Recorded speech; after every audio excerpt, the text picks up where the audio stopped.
Le lendemain, James et Ralph allèrent rendre visite à Hagrid dans sa cabane, ostensiblement pour prendre des nouvelles de Groupe et Preshka. Ils trouvèrent Hagrid occupé à reconstruire l'apprenti que Preshka avait détruit accidentellement, et le demi-géant fut heureux de s'arrêter un moment. Il invita les deux garçons chez lui et leur servit du thé et des biscuits, tout en se réchauffant devant l'âtre. Snob était couché à ses pieds, et de temps à autre, il léchait la main de son maître. « Oh, ces deux-là ont toujours des hauts et des bas, » dit Hagrid, comme si la parade nuptiale des géants, aussi tumultueuse qu'elle soit, restait un mystère de la nature. Ils se sont battus un moment, pendant les vacances. Une querelle d'amoureux au sujet d'une carcasse de daim. Groupe voulait la tête, mais Preshka tenait à garder les bois pour s'en faire un collier. Ralph, qui soufflait sur son thé brûlant, releva la tête sidéré. Un collier avec des bois de daim ? Oui, pour les géants, c'est aussi bien une arme qu'un trophée, dit Hagrid en levant ses mains énormes. D'accord, c'est bizarre comme concept, mais les géants utilisent le même mot pour collier et arme. Peut-être que leur sens est différent à 6 mètres de haut. Enfin, ce n'est pas grave, ils se sont réconciliés depuis. Et en ce moment, tout baigne. Elle vit toujours seule dans les collines, Hagrid ? demanda James. Bien sûr, dit Hagrid en lui jetant un regard de reproche. C'est une fille honnête, cette petite Preshka. Et Groupe, il passe la plupart de son temps actuellement dans sa tanière. Il a creusé une fosse pour le feu et s'est fabriqué des culottes de cuir. Ces choses-là prennent du temps. Tu vois, l'amour chez les géants, c'est plutôt délicat. Cette fois, ce fut Ralph qui s'étouffa avec son thé. Dites Hagrid, dit James, changeant de sujet. Vous avez vécu à Poudlard presque toute votre vie. Vous devez savoir de nombreux secrets sur l'école, le château et les environs. Hagrid s'adossa dans son fauteuil. Bien sûr, personne ne connaît les jardins de Poudlard aussi bien que moi. Et pour le château, il n'y a qu'Argus Rusard qui soit plus au courant. Je suis arrivé ici comme élève. C'était il y a bien longtemps, avant même que ton grand-père soit né, James. James savait qu'il devait être prudent. Oui, je sais. Et dites-moi, Hagrid, si quelqu'un voulait cacher un objet magique très puissant dans le château, quelque part... Hagrid cessa de caresser Snob et tourna vers James sa grosse tête brune. James, mon garçon, tu n'es qu'un bébé de première année. Pourquoi voudrais-tu cacher un objet comme ça ? Oh non, il ne s'agit pas de moi, Hagrid, répondit James très vite. C'est quelqu'un d'autre, et je me posais juste la question. Les yeux noirs du demi-géant eurent une étincelle amusée. Je vois. Et ce quelqu'un d'autre, je me demande bien ce qu'il manigance, cherche à cacher un objet magique quelque part au château. Pour se donner une contenance, Ralph préféra avaler son thé brûlant. Quant à James, il tourna la tête vers la fenêtre, cherchant à éviter le regard trop perçant qui scrutait son visage. Je disais ça comme ça, Hagrid. Je me demandais juste si c'était possible. Ah, d'accord, dit Hagrid avec un petit sourire. Ton père t'a raconté des histoires au sujet du vieil Hagrid. Ou alors c'est ton oncle Ron ou ta tante Hermione, pas vrai ? D'accord, il m'est arrivé de trop parler, de donner des informations que j'aurais sans doute dû garder pour moi. Parfois je suis un peu nouille et je ne réfléchis pas assez. Je me souviens de mon chien touffu, par exemple. Hagrid étudia un moment le visage détourné de James avant de pousser un grand soupir. James, mon garçon, j'ai vieilli depuis lors et je suis devenu plus sage. Bien sûr, je ne suis qu'un vieux lourdeau, mais quand même, je sais apprendre de mes erreurs.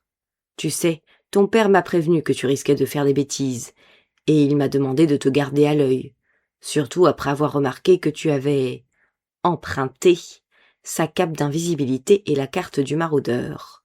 « Quoi » s'écria James. Il se tourna si rapidement vers Hagrid qu'il faillit en renverser son thé. Les sourcils broussailleux du demi-géant se haussèrent. « Oh, zut, je n'étais pas censé te le dire. Tu vois, une fois de plus, je parle trop. » Il plissa le front, mécontent, puis haussa les épaules. « En y réfléchissant, ton père ne m'a pas dit de ne pas le dire. » « Il sait » bafouilla James. Déjà? James, ton père dirige le bureau des aurores, au cas où tu l'aurais oublié. Je lui ai parlé la semaine dernière, ici même dans mon feu. Ce qui l'intéressait surtout, c'était de savoir si la carte du maraudeur marchait encore depuis que le château a été reconstruit. D'ailleurs, il l'avait emmené à Poudlard pour vérifier, et puis il a oublié de le faire. Alors, tu l'as essayé? Trop impliqué dans son projet de récupérer la robe de Merlin, James avait complètement oublié la carte. D'un air boudeur, il admit ne pas l'avoir utilisée. Maintenant que ton père est au courant, c'est probablement aussi bien, tu sais, répondit Hagrid. Il n'est pas très content de ce que tu as fait. D'après ce que j'ai compris, il n'en a pas encore parlé à ta mère, mais tu le connais, il n'a jamais aucun secret pour elle. Alors tu ferais aussi bien de garder tes larcins bien emballés dans ta malle, plutôt que de les cacher quelque part au château. Crois-moi, James, chercher à dissimuler des objets magiques qui ne vous appartiennent pas ne peut apporter que des ennuis. En revenant du château, les deux garçons serraient contre eux leurs épais manteaux pour lutter contre le vent glacé. Ralph demanda à James. « Qu'est-ce qu'il a voulu dire avec cette carte qui ne marchait pas? De quoi s'agit-il » James expliqua à Ralph le fonctionnement de la carte du maraudeur. Il était à la fois inquiet et mécontent que son père ait déjà découvert sa disparition et celle de la cape d'invisibilité. Bien sûr, il savait que ce serait le cas un jour ou l'autre, mais il pensait la prendre en recevant une beuglante de ses parents, et pas un sermon d'Hagrid. Ralph fut passionné par le fonctionnement de la carte. Elle indique vraiment la présence et la location de tous ceux qui se trouvent au château? Voilà qui pourrait nous être utile. Comment ça marche? Il faut utiliser une phrase spéciale. Mon père m'en a parlé il y a longtemps, mais je l'ai un peu oublié. Il faudrait essayer un de ces jours. Pour le moment, je ne veux pas y penser. À contre-cœur, Ralph abandonna le sujet. Les deux garçons entrèrent au château par la porte principale et se séparèrent au pied des escaliers, parce que Ralph descendait vers les caves où se trouvait la salle commune de Serpentard. Il était déjà tard, et James se retrouva seul dans les couloirs. La nuit hivernale était brumeuse, le ciel sans étoiles. L'obscurité qui pesait contre les fenêtres semblait absorber toute la lumière des torches accrochées à espaces réguliers le long des murs. Il y avait une sorte de brouillard qui émergeait du sol. Étonné, James avança plus vite, en se demandant pourquoi, tout à coup, les couloirs étaient si sombres et déserts. Il n'était quand même pas si tard. Pourtant, l'atmosphère autour de lui devenait immobile et glacée, comme l'air enfermé dans une crypte scellée depuis des siècles. Il réalisa qu'il marchait de plus en plus vite, et que le couloir n'aurait pas dû être aussi long. Étrange qu'il n'ait pas déjà croisé la statue du Cyclope, où il tournait à droite, vers l'escalier de la tour Gryffondor. Il s'arrêta et regarda derrière lui. Le couloir lui parut normal, et pourtant, il sentit que ce n'était pas le cas. Il était bien trop long. Des ombres apparaissaient à des endroits bizarres, comme pour troubler sa perception. Et tout à coup, il vit toutes les torches du mur disparaître. Leur lumière spectrale était comme suspendue dans l'air d'un jaune argenté d'où coulaient des larmes couleur de sang. Il écarquilla les yeux, et tout à coup, tout s'effaça. Il sentit la peur le saisir à la gorge de ses doigts glacés, et il se retourna, faillit courir, mais ses pieds refusèrent d'obéir, tandis que son cerveau luttait pour accepter ce qu'il voyait. Le couloir était toujours là, mais les piliers étaient devenus des troncs d'arbres, les poutres, qui soutenaient le plafond voûté, se transformaient en branches et feuillages, et au-delà, il y avait le ciel, immense et infini. Même le carrelage du sol se couvrait d'un lacis de racines et de feuilles mortes. Et alors même que James ouvrait grand les yeux éberlués, l'école disparut bel et bien. Il se retrouva dans la forêt. Un vent glacé tourbillonna autour de lui, soulevant sa cape, caressant ses cheveux moites d'un souffle de mort. Il reconnut l'endroit. Tout avait changé, bien sûr, parce que l'hiver avait succédé à l'automne. À son dernier passage, les feuilles étaient encore sur les arbres, les crapauds chantaient. James était au bord du lac, près de l'île de la caverne du secret.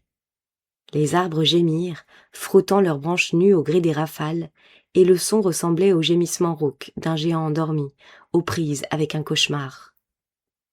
Il réalisa qu'à nouveau il marchait, sortait du couvert des arbres et arrivait à l'endroit où les racines délimitaient le bord de la rive. Une énorme masse noire s'élevait devant lui, bloquant la vue. Mais, comme James avançait encore, incapable tout à coup d'empêcher ses pieds de se mouvoir, la lune émergea des nuages, et comme la première fois, l'île de la caverne du secret se révéla. La respiration de James se bloqua. L'île avait grandi. La forteresse secrète, devenue plus énorme encore, une monstruosité gothique ornée de statues sinistres et de gargouilles ricanantes. Elle semblait s'être étendue, en même temps que poussaient les arbres et les lianes de l'île. Le dragon ouvrait toujours sa gueule féroce pour former un pont. Il s'arrêta juste devant, sans y poser le pied. Il se souvenait que ses mâchoires de bois et ses dents acérées avaient tenté de les dévorer, Zane et lui. Dans la vive clarté de la lune, il voyait les portes de la bâtisse, de l'autre côté du pont, et pouvait même lire les mots du poème. Sous la lumière de Sulva, je trouverai la caverne du secret. Et tout à coup, les portes frémirent et s'ouvrirent, révélant un gouffre obscur, béant comme une gorge. Du néant, une voix émergea, claire et magnifique, aussi limpide qu'une cloche. « Gardien des reliques, dit la voix, ta tâche a été accomplie. » Tandis que James restait figé, le regard braqué au-delà du pont, une lueur naquit dans l'obscurité des portes ouvertes. Elle se condensa, se solidifia et prit forme. James reconnut l'aura lumineuse d'une dryade, un esprit des bois attaché à un seul arbre. Ce n'était pas celle que lui et Zane avaient rencontrée la première fois. Au lieu d'émettre une lueur verte, celle-ci était bleue et vibrait légèrement. La dryade avait des cheveux qui flottaient comme un ruisseau autour de sa tête. Les lèvres parfaites eurent un doux sourire, presque affectueux, et les immenses yeux liquides brillèrent.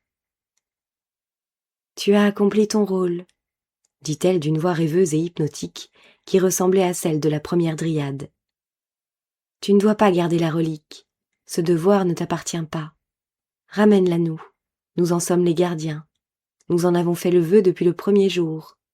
Libère-toi de ton fardeau et ramène-nous la relique. » Quand James baissa les yeux, il réalisa que, sans même le vouloir, il avait fait un pas en avant et se trouvait sur le pont. Pourtant, le dragon ne l'avait pas englouti. En vérifiant, James vit au contraire que la mâchoire s'écartait comme pour l'accueillir. Il y eut un craquement de bois à la jointure, là où les arbres morts se fendillaient sous les forts. « Ramène-nous la relique, » répéta la dryade. En un geste d'accueil, elle leva la main vers James, comme pour l'attirer. Elle avait des bras incroyablement longs, et ils s'étiraient encore à travers le pont. Les ongles étaient d'un bleu si profond qu'ils en devenaient violets. Ils étaient très longs, bizarrement acérés. Effrayé, James recula et quitta le pont. Le regard de la dryade changea. Il devint dur et plus brillant.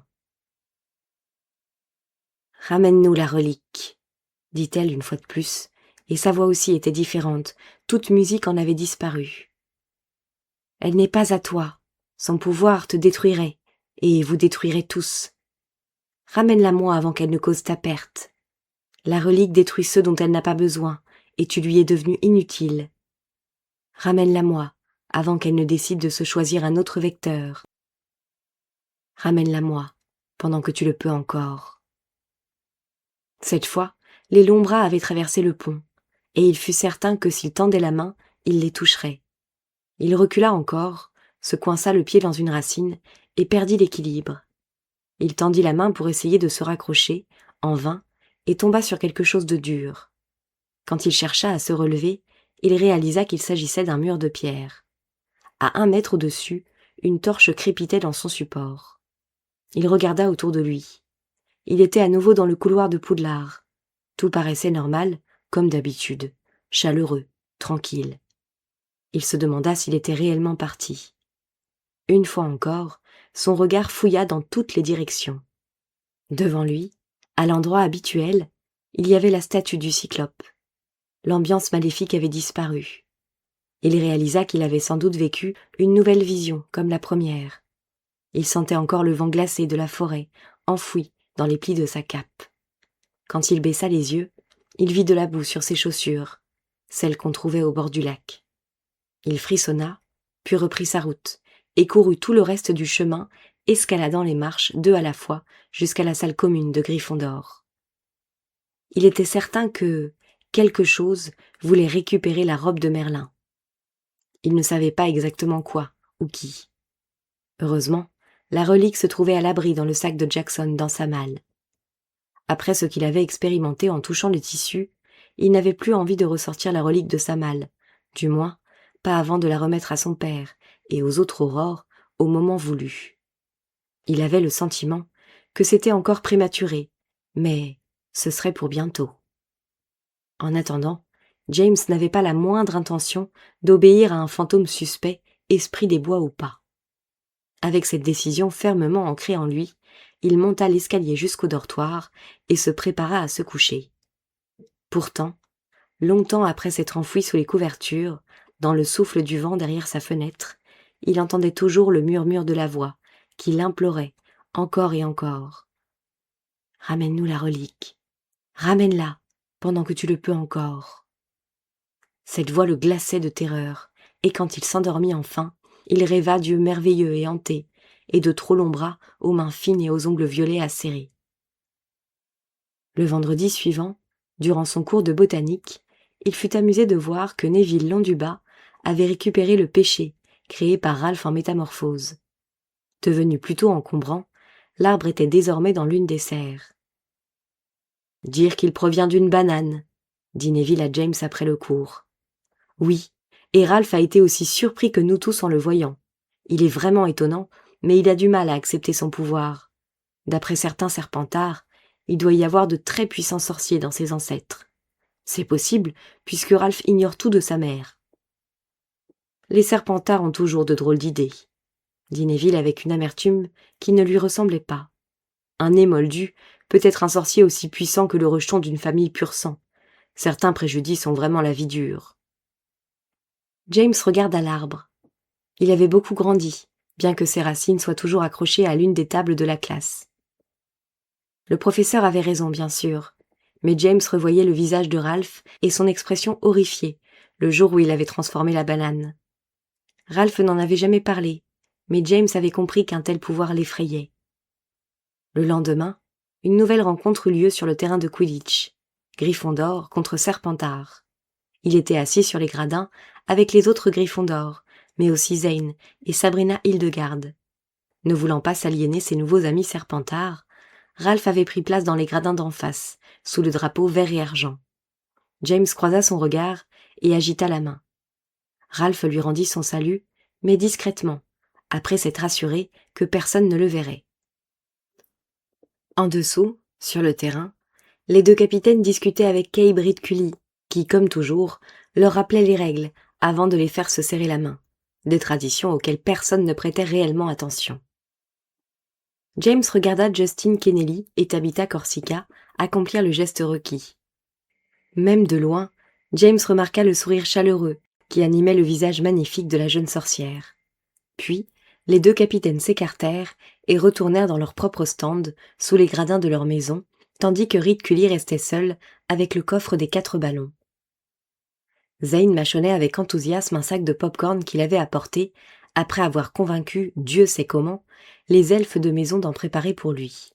« Le match devrait être excellent, » dit-il, en examinant la foule enthousiaste assise sur les gradins. « C'est toujours le cas quand Gryffondor et Serpentard se rencontrent, » dit Sabrina. « Autrefois, quand ma mère était à l'école, tout le monde détestait les Serpentards, parce qu'ils étaient très mauvais joueurs.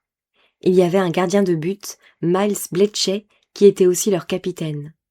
Plus tard, durant quelques années, il a joué en Ligue nationale avec les foudroyeurs de Tandelara, avant de se faire jeter et exclure définitivement pour avoir ensorcelé son balai. »« Quoi ?» s'exclama Zane. « Comment peut-on ensorceler un balai ?»« C'est de la triche façon sorcier, » dit James. « Il suffit de faire un trou dans le bois du balai et d'y glisser quelque chose de magique, un os de dragon ou un crochet de basilic. En fait, ça transforme le balai en baguette magique. Le joueur peut l'utiliser pour jeter des sortilèges de bouclier ou des expelliarmus et pousser l'équipe opposée à perdre le soifle. C'est plutôt vicieux comme truc. » Tandis qu'il parlait, l'équipe de Serpentard s'envolait et faisait le tour du terrain. chaudement applaudi par les gradins d'en face. Damien, le commentateur officiel, était installé dans la tribune centrale. Il se toucha la gorge de sa baguette, puis sa voix résonna, haute et claire, dans l'air glacé de ce mois de janvier. « Alors » cria Zeyn à Sabrina pour se faire entendre. « Aujourd'hui c'est plus calme, non ? Personne ne déteste plus les Serpentards. » Effectivement, il y eut quelques rares applaudissements des autres maisons de l'école.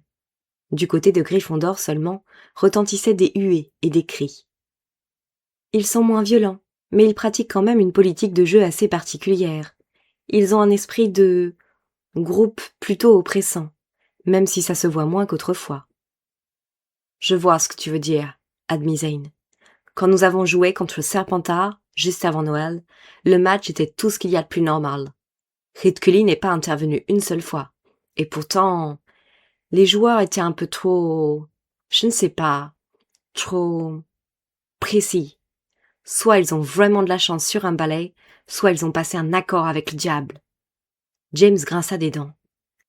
De l'autre côté du terrain, le professeur Horace Lugorn, bien enfoui dans un manteau de fourrure et une toque douillette, agita au bout d'un long bâton un petit drapeau serpentard, tout en hurlant, les joues toutes rouges, des encouragements à l'équipe de sa maison. Ralph était assis 2 rangs en dessous, et il applaudissait au moment voulu. James savait que Ralph, même s'il assistait à tous les matchs, ne s'intéressait pas vraiment au Quidditch. En fait, d'après James, c'était parce que Ralph ne savait pas trop à quelle équipe porter sa loyauté. Mais autour de lui, ses amis, y compris Rufus Burton, applaudissaient à pleine main et hurlaient avec joie. Jaillissant des stands en dessous, l'équipe de Gryffondor apparut à son tour sur le terrain, et autour de James, tous les spectateurs se dressèrent en hurlant. James fit comme eux, un grand sourire d'extase aux lèvres. Certain que son équipe allait gagner, il tapa des pieds et hurla jusqu'à s'en casser la voix. L'équipe fit le tour du terrain en agitant les mains. Une fois les 2 équipes en position, Ridcully leur cria ses dernières instructions, puis il relâcha les ballons, 2 cognards, un soifle et un vif d'or. Noah et Tom Squalius, les attrapeurs de chaque équipe, filèrent derrière le vif d'or, qui tournoya un moment autour des mâts de serre d'aigle avant de disparaître. Presque immédiatement, la différence de jeu entre les 2 équipes fut flagrante. Gryffondor jouait selon les règles, se basant sur le talent de chaque joueur et leur entraînement régulier. Malgré les hurlements de la foule, on entendait Justin Kennelly crier des instructions, demander des formations ou agiter les mains en des signes convenus. Au contraire, les Serpentards semblaient pratiquer une chorégraphie gracieuse, presque éthérée, tout en parcourant l'espace en bancs serrés. Tabitha Corsica de son balai ne donnait aucun ordre, et pourtant, ses joueurs réagissaient avec une précision parfaite. Ayant récupéré le soifle, Tabitha évita avec grâce un cognard lancé contre elle, avant de jeter négligemment le ballon derrière son épaule. Il fut récupéré par un autre Serpentard, qui avait une trajectoire perpendiculaire, quelques mètres en dessous. Le nouveau venu marqua un but avant même que le gardien de Gryffondor n'ait remarqué que Tabitha n'avait plus le soifle. Sur les gradins d'en face, les Serpentards se levèrent pour applaudir. James gémit. Quant à Justin Kennelly, il semblait prêt à taper du pied sur son balai, de rage et de frustration. Malgré tout, 1 heure plus tard, le score était de 130 à 140 en faveur de Gryffondor et l'équipe en tête avait déjà changé 5 fois de position. Dans un match pareil, tout dépend des attrapeurs, expliqua Sabrina avec entrain, sans quitter les joueurs des yeux. Squalius est un nouveau, puisque Gnafron a terminé ses études l'an passé. Noah devrait pouvoir le manœuvrer sans problème. Effectivement, un rugissement émergea peu après de la foule, et James vit Noah filer derrière le vif d'or. De l'autre côté, Tom Squalius montrait les dents. Penché sur son balai, il luttait contre le vent glacé pour rattraper Noah par la tangente. Il se faufila au milieu des autres joueurs, évitant de justesse un cognard que Justin Kennelly lui envoyait. Malgré la vivacité de Squalius, James avait confiance en Noah, qui ne se laisserait jamais surpasser. Un éclair d'or passa au-dessus des gradins de Gryffondor et la foule hurla, parce que Noah était juste derrière. Ceux des premiers rangs baissèrent la tête pour éviter la course folle de son balai, avant de se relever pour l'applaudir à pleine main. Mais soudain, tout bascula. Alors que Noah s'apprêtait à saisir la petite balle dorée, surgit devant lui une mêlée de capes et de balais. Noah fut forcé de s'accrocher à son balai, comme si son contrôle sur lui avait disparu. La meute des Serpentards, menée par Tabitha Corsica, avait jailli devant lui de toutes les directions, créant un mur aérien.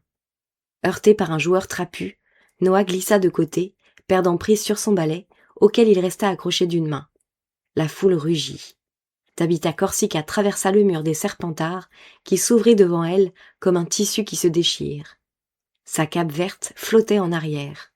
James fut sidéré de voir le vif d'or changer de trajectoire, comme attiré par un aimant. Puis, la petite balle s'éleva et suivit Tabitha, penchée sur son balai. Sans même regarder autour d'elle, la sorcière amena le vif d'or à portée de Tom Squalius. L'attrapeur de Serpentard réagit enfin et plongea en avant. Lorsqu'il tendit le bras vers le ciel, il serrait le vif d'or dans la main. Sur leur gradin, les Serpentards crièrent encore plus fort. Le match était terminé. Noah réussit à remonter sur son balai au moment où Ted et Justin s'approchaient de lui. Les trois garçons gesticulaient, menant de toute évidence une discussion animée. James devina ce qui les troublait, même s'il n'arrivait pas à entendre leurs paroles au milieu des cris et des applaudissements. Sans que les Serpentards aient ostensiblement triché, il s'était passé quelque chose d'étonnamment étrange. Sur l'herbe du terrain, Petra Morgenstern, qui jouait au poste de poursuiveur, avait coincé Kay Britcully et lui parlait avec véhémence en désignant du doigt Tabitha Corsica. La sorcière était toujours sur son balai, félicitée par son équipe. Ritcully secoua la tête, refusant les allégations de Petra. Gryffondor ne pouvait rien prouver d'illégal. « Au nom du popotin blanchâtre de Voldy, mais c'était quoi ce truc ?» hurla Damien Damascus. Il avait abandonné son rôle de commentateur, quitté la tribune et rejoint James, Zane et Sabrina. « C'était vraiment bizarre. » Sabrina secoua la tête. « Vous avez vu ce que j'ai vu ? Corsica a forcé le vif d'or à lui obéir, sans jamais le toucher. Elle a juste volé à côté, et il l'a suivi, jusqu'à ce que Squalius bouge enfin sur son balai. « Il n'y a pas des règles contre un truc pareil ?» demanda Zane, tandis que la foule commençait à vider les gradins. « Il n'y a pas de règles contre ce qui est impossible !» cria Damien furieux. « Tabitha n'a pas touché le vif d'or, donc elle n'a commis aucune faute. En fait, elle ne l'a même pas regardé. Je pourrais le jurer. » Après avoir traversé le terrain en courant, Ralph rejoignit les autres au moment où le groupe émergeait des escaliers. Le souffle court, il attira James et Zane de côté, laissant Sabrina et Damien discuter, de plus en plus furieux. « Vous avez vu ça ?» demanda Ralph. Il semblait très agité. « Nous avons vu quelque chose, » admit James, « mais je n'arrive pas à y croire. » Zane se montra moins diplomate. « Les Gryffondors sont certains que tes petits copains ont triché. Ça va rendre le dernier match de l'année encore plus tendu. Et ce sera à nous, les Serres d'Aigle, de rencontrer les Serpentards pour le tournoi. J'espérais vraiment un match entre Gryffondor et Serres d'Aigle. »« Je me fiche de ce tournoi, » protesta Ralph, « et j'aimerais bien que vous oubliez un moment le Quidditch. Nous avons à réfléchir à des choses bien plus importantes, au cas où vous l'auriez oublié. »« D'accord, » dit James. « Vas-y, dis-nous ce qui te tracasse. » Ralph prit une grande inspiration. « D'après toi, je suis votre espion, pas vrai ? Alors j'ai écouté ce qui se disait autour de moi. J'ai cherché des indices pour découvrir qui était impliqué dans le complot de Merlin. »« Et tu crois vraiment que c'est le moment d'en parler ?» demanda Zane, les sourcils levés. « Non, ça va, » intervint James. « Qu'est-ce que tu as vu, Ralph ? Quelque chose dans la salle commune ?»« Non !» s'exclama Ralph avec impatience. « Ce n'était pas dans la salle commune, mais juste ici, il y a quelques minutes. Vous vous rappelez de ce qu'on cherche ?»« Oui, » dit Zane soudain intéressé. « Le bâton de Merlin ?» Ralph hocha la tête, le visage tendu. Non loin de là, il y eut des cris joyeux. Les trois garçons se retournèrent et virent l'équipe Serpentard quitter le terrain, entourée par une foule d'élèves aux écharpes vert et argent. Tabitha marchait d'un air triomphal à la tête du groupe, son bâton sur l'épaule. « 1,80 m de bois magique, » dit Ralph. « Et d'origine inconnue. »« Tu as raison, » s'écria James qui comprenait enfin. Tabitha a prétendu que son balai provenait d'un moldu, d'un artisan inconnu. Elle l'a enregistré sous cette couverture, puisqu'il ne correspond pas à un modèle standard. Et personne ne peut nier que ce balai a quelque chose de magique et de vraiment inhabituel, ajouta Ralph. Tu es d'accord ? James hocha la tête. Tu prétends vraiment ce que je crois comprendre ?» demanda Zane encore incrédule. Ralph le regarda. « Mais c'est logique en y réfléchissant. C'est la parfaite cachette. Voilà pourquoi je suis venu vous retrouver après le match en courant comme un malade. Je voulais vous le dire tout de suite pour voir si mon idée était idiote ou pas. » Zane siffla, plein d'admiration. « Tu parles d'un balai ensorcelé? Dire que Corsica vole depuis toujours sur le bâton de Merlin ?» Tandis que Tabitha remontait vers le château, James n'arrivait plus à quitter son balai des yeux. Le soleil d'hiver faisait briller le manche lisse, bien entretenu. C'était effectivement un déguisement parfait pour un bâton d'1,80 m aux puissantes propriétés magiques. Et désormais, James savait aussi qui était le troisième complice du complot, le Serpentard qui avait écrit le nom d'Austramadux dans la console de Ralph. Il sentit son cœur battre d'excitation et d'anticipation. « Alors, dit-il un peu après, alors que lui, Ralph et Zane suivaient les Serpentards à bonne distance. Comment allons-nous récupérer le bâton de Merlin et le voler à Tabitha Corsica ?